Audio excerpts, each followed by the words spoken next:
Karong adlaw na ata sa dito sa Seaside 2, Barangay 75-A, Matina Aplaya, ning dakbayan sa Davao.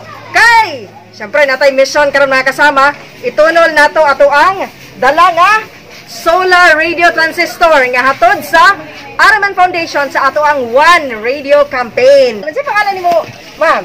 Michelle Corpus. Say kanang trabaho ni Ma'am Michelle. Balay ra diri ay tinda-tinda diri kawagan sa ante. Oo, vendor si Ma'am Michelle, Rajaman Maisel. O yan na sila ipwesto din nga gulay sa may Seaside 2, no?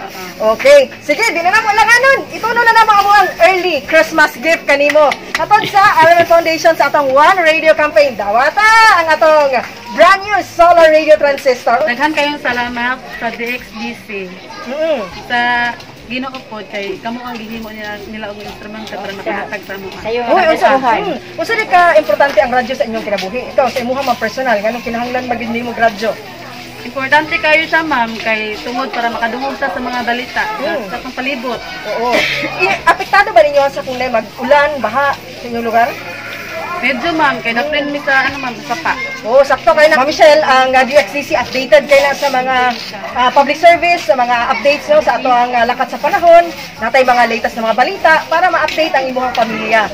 Muna, Rajaman Maisel, mga kasama, mission accomplished! Kauban si Rajaman Joel Beray sa atong One Radio Campaign sa Araman Foundation. Kini si Rajaman Aimee Ginita, Tatak RMN.